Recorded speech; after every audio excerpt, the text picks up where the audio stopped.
The next question, draw a DFA to accept strings of A's and B's. So it consists of A's and then B's such that the language is given here. Okay, the language is given. So it tells that A, so in between you can have any string and then A again. So what does this mean? And then they're telling that this W belongs to AB to the power of n. So what is n? N can be greater than or equal to 0. So I have W here. So that consists of A and B, and this particular value of n is greater than or equal to 0. So it means that I should have a string which begins with A and it should end with A. Okay, it should start with A and it should end with A. What about in between? In between you can have anything.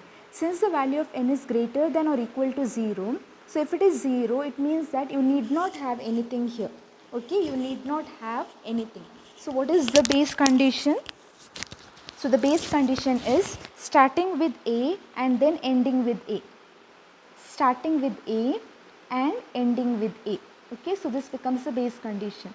Then in between you can have anything. That is, start with A, end with A, here you can have anything. Okay, so this is the language given. So it consists of A as well as B. So first we shall draw a DFA with respect to base condition, that is AB. So I'll write start. I'll take a state, that is Q naught. Begin with A, end with A. This is the base condition. So I will write A. So I'll take one more state Q1.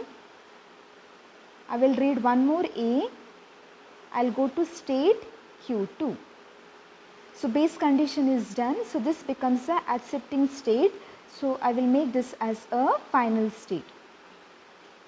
Okay, base condition is satisfied. Next, in between it can be anything with respect to A's and then B's. So in the beginning it should always have A. So my start is with respect to Q naught. From Q naught I can have only A. From Q naught I cannot have B. So what should I do with B? In case if I read B in the beginning itself, simply take it to dead state.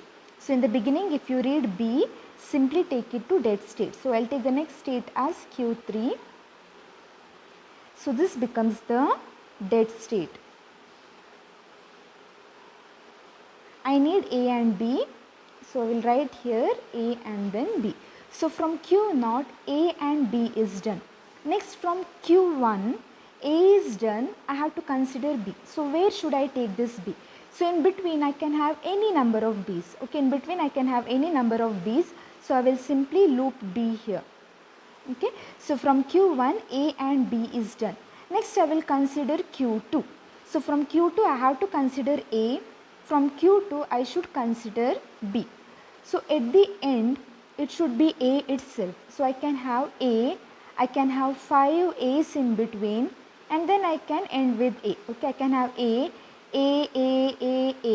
and then end with A. So it is a valid string. How to satisfy this? One A is done, second A is done. I can have any number of A's again. So what I will do? I will loop it here and I will take it as A. So A, any number of A. So it will begin with A. So this is optional. So since it is a loop, it will end with A. So I am done with A. Next, what should I consider? I should take B. So can I write B here?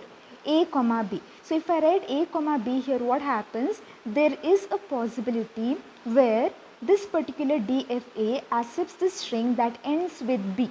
Okay, but it is invalid. So I cannot take B here. No matter what it is, at the end I should have A itself. So it will end with A. It will end with A.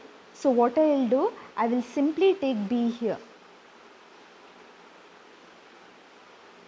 So from Q2 also A and B is done.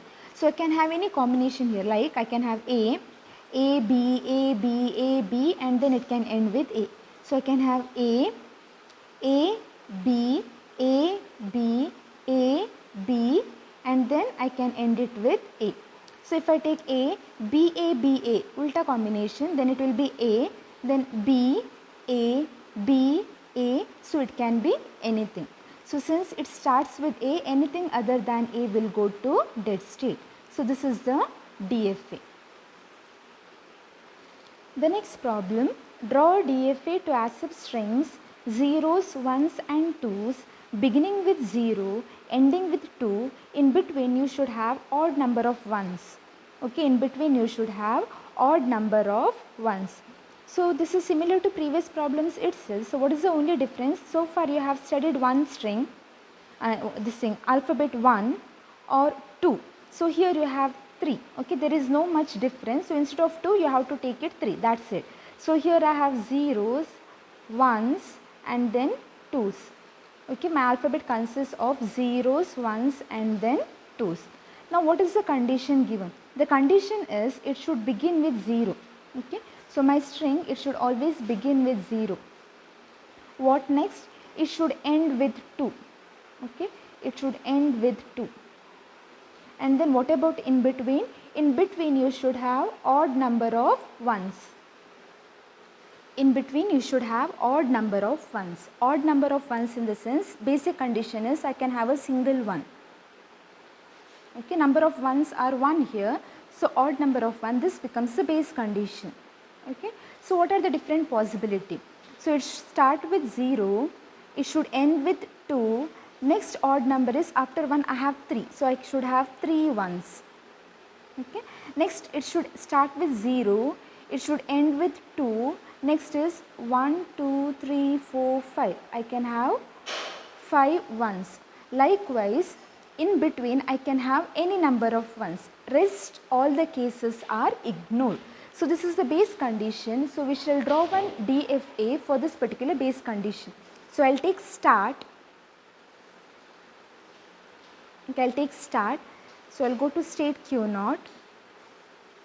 So from Q0 I will read one more string input. Initially it is 0, right? So 0, it will go to state Q1.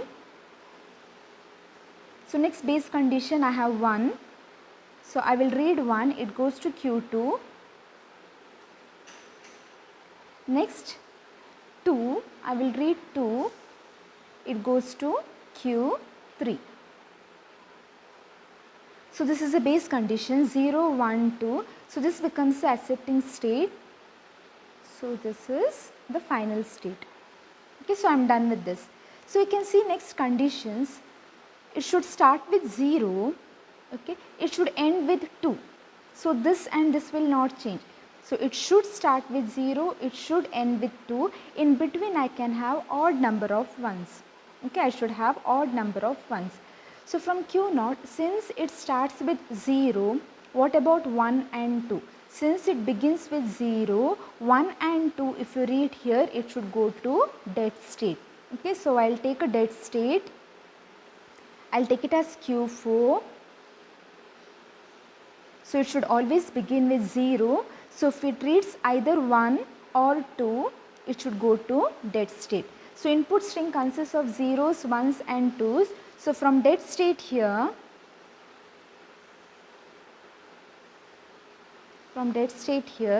I'll take a loop. Okay, I'll take a loop, that is inputs 1, 2 and then 3. So I'm done with this. So from Q0, 0 is done, 1 and 2 is done.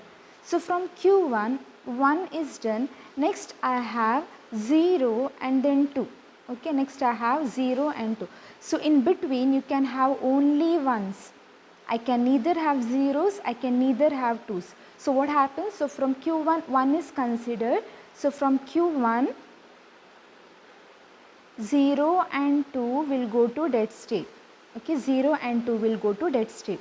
So I am done with this. Next I will consider Q2. So from Q2, 0, 1, 2. So from Q2 I have taken 2. Next I cannot have zeros. So I will take 0 to dead state.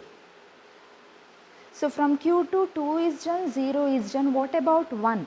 I cannot take 1 to dead state because I need here odd number of ones. Okay, odd number of ones. So how can I make it odd number of ones? So it is 1. If I read, I should read one more 1. So what I will do? I will loop it here.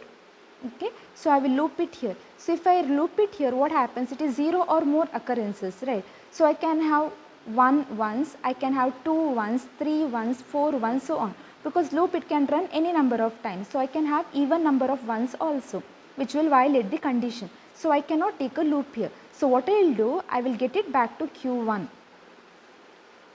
Okay, I will get it back to Q1. So from Q1 I will read 1, 1.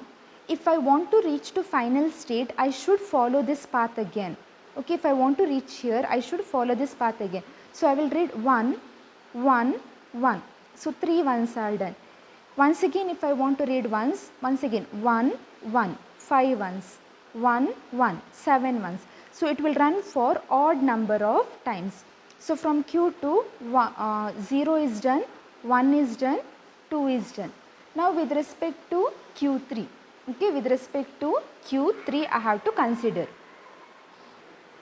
From Q3 I can have only 2 at the end, 2 is done here, I can have no more values in between. So from Q3 all the 3 inputs 0, 1 and 2 will go to dead state. Okay, so this is a base condition. In between I cannot have anything more. So once 2 is done, rest everything will go to dead state. So you are done with the DFA.